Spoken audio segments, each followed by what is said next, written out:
Uy, guys! Ito na sila nasa gitna ng NBC. Uy, grabe! Sobrang naman nakakahiya yun! Pwede naman kayo naawa kay Ani. Bakit kaya nahihirang mga tao? Uy, hindi kaya! Yung iba, walang hiya! May point ka, pero siguro depende yun sa ugali ng isang tao. Ano kaya ang iba't ibang klaseng hiya sa iba't ibang klaseng tao? Nandito ba kaya sa Pilipinas ang konsepto ng hiya? Sa mga babae at lalaki, paano kaya sila na-apektuhan dito? Naapektuhan saan? Kunwari, okay lang ba na ang babae naniligaw? Eh, ang madalas naman tumawag ng mga lalaki, di ba? Ano kaya isipin na ibang tao? Ang dami nating tanong na marami namang posibleng sagot. Siguro mas mabuti kung magtanong tayo sa iba. Tama. Sige, tara. Tara.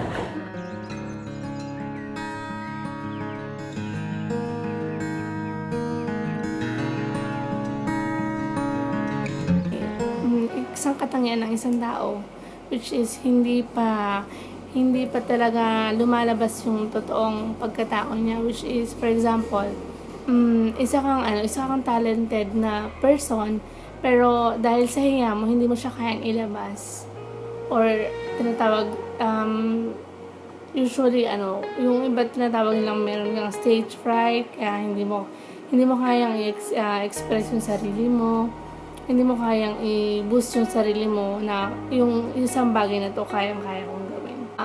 Sa workplace, syempre sa boss. Pero sa family, syempre sa mother, father, mga sisters, ahit sa akin. Masyado lang malakas yung tingin nila sa sarili nila. Hindi nila kayang i-level yung sarili nila kung sino man yung taong kausap or kung sino yung kaharap nila. Kailangan mo lang i-expose yung sarili mo sa surroundings mo para ma-overcome mo yung hiya na yan. Oo, some part ng Philippines meron pa rin naman yun. Lalo na pag nasa provinces ka. So, pwedeng ipantay natin kasi hindi naman lahat ng tao pare-pareho. Magkakaiba lahat ng tao. Hindi. Sa panahon ngayon, hindi. Practical na ang buhay ngayon. Kasi sabi nga nila, di ba, ang lalaki ay haligi ng tahanan. Pero not all the time naman kailangang lalaki ang nasusunod. Sa isang mag-asawa, kailangan nyo mag-usap para sa kabutihan ng family nyo. Hindi pwedeng lalaki lang nagde-decision para sa family nyo. Kailangan din niyang alamin yung opinion ng asawa niya. Kumbaga, pantay lang na karapatan. Sa panahon ngayon, sa nakikita ko, parang may mga babaeng naniligaw, pero kung tutuusin, mas maganda pa rin na lalaki yung naniligaw. Kasi nga, mas madaming lalaking nag-e-excel when it comes sa trabaho. Pero ngayon, syempre, hindi naman gaya ng dati na lalaki lahat. Ngayon, meron din naman tayong mga nakikitang mga babae na nasa top. Depende kung anong klaseng trabaho.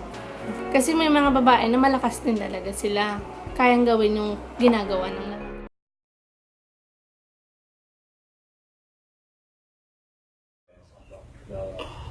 That's why it's called consequential.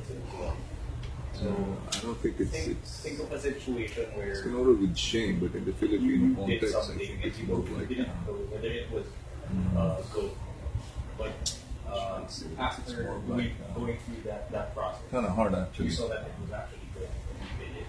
When you find It's more like not modesty. it's like the result was good. Trying to in generally, I think it's more like the positive aspect of it is that you're being cultured.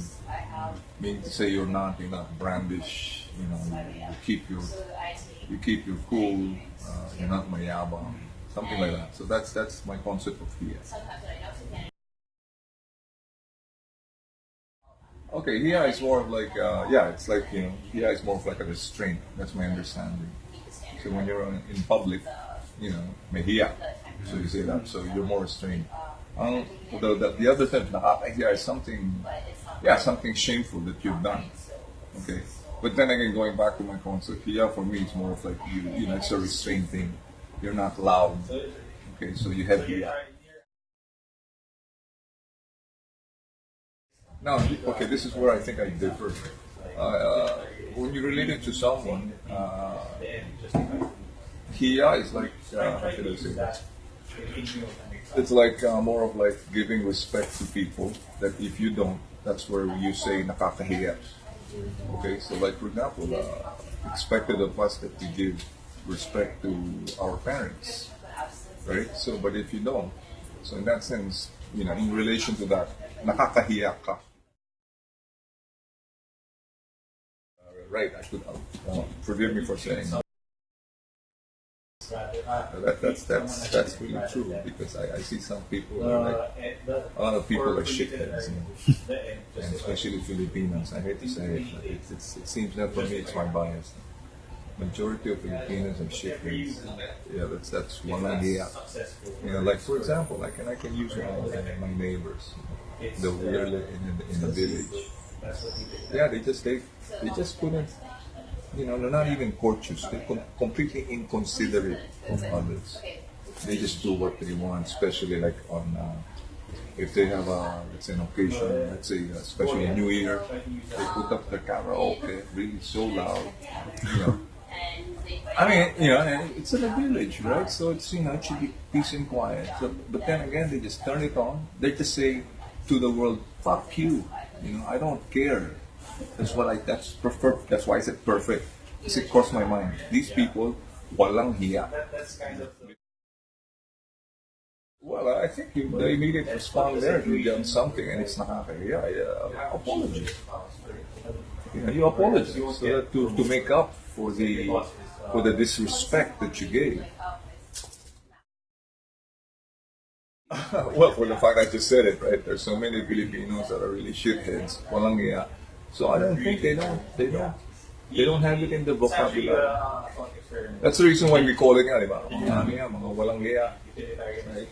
Literally, hindi nahihiya. Yeah. Or maybe it's just that, you know, because you're not educated. You know, for me, it's a big deal. You know, good breeding comes with good education. So it follows. If an individual did not really have a good education, it follows. Walang hiya. Well, I think, okay, that question is, I think, it's a bit misleading, okay? As far as being both are humans, I think both should have equality. Okay, but then again, this is where I differ. I come from, I grew up in the old tradition. Yeah, sometimes there are difficulties here, like dilemmas.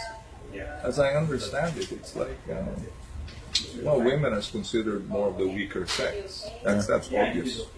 Again, that argument comes from the biology, right? You know, the feminine. So, now that I don't know, like, so if you put that in equality, but then again, like for example in jobs, right? Like for example in the military. Let's face it, right? The military is, you need strength, right? So, for example, she's given an equality to be. Here's the question: let's say, would you be wanting a partner, soldier that is a bit weaker than you are? See, there's a problem there. Like in times of need, let's say you got hit, yeah, you need to be carried. How can she carry you, right?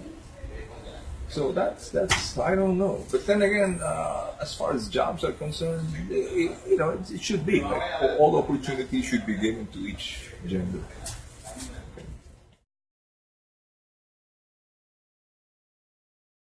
Well, again, I grew up with this kind of concept, like,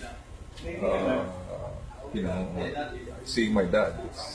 Though my mom was a nurse, she's also working. But first, in the Filipino context, since you know Filipinos are not that well off, majority are not well off. So I think it's understood. That's, you know. Now, as far as like nakakahiya or like, you know, I think I mean, that's my bias. I think it should be always the man. Should so to speak, who should bring home the bacon. Yeah. But then again, as I've said, because of poverty, sometimes, you know, the tendency usually it's hard to get a job. So it's the wife usually that is the breadwinner.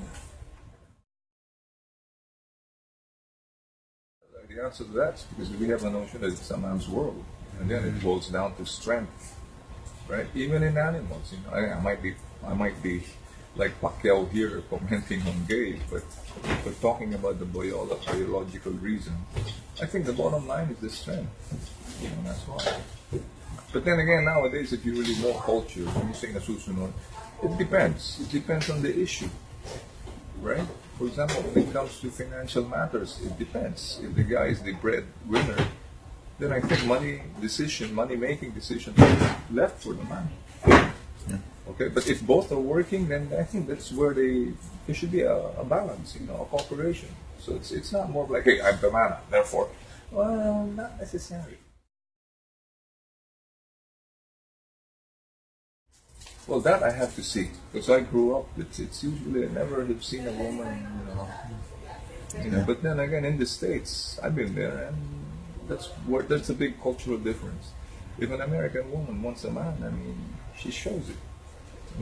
But in the Filipino, speaking about values, I prefer the Filipino man than women running after men. I mean, I don't know. That's my bias.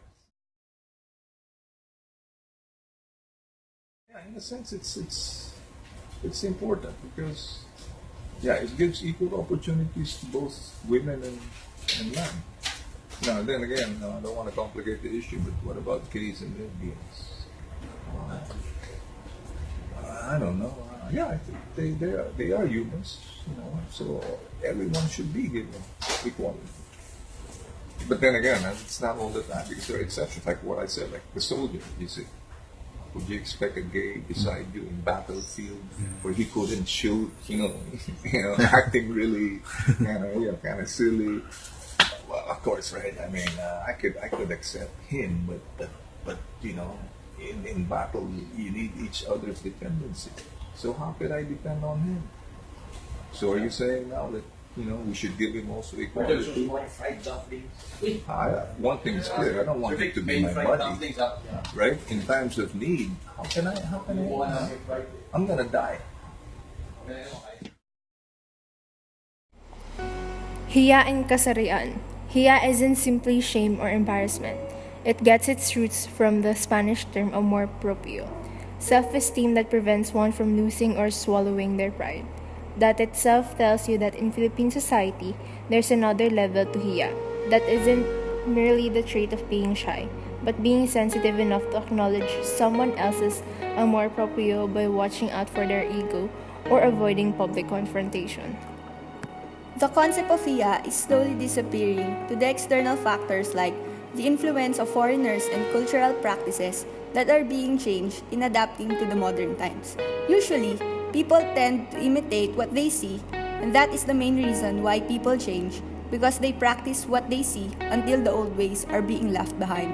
Also, media has a big impact in changing the views of the society in general, which is also a tool in modernization but can also result in a bad way. Shame and guilt is being experienced by the people who are not following the norms, the traditional way of sexual orientation, being a male or a female. But because of liberalization and slowly being supportive of the LGBTQA, people tend to be more vocal and expressive with their choices. They feel that they are now slowly being accepted as equal individuals.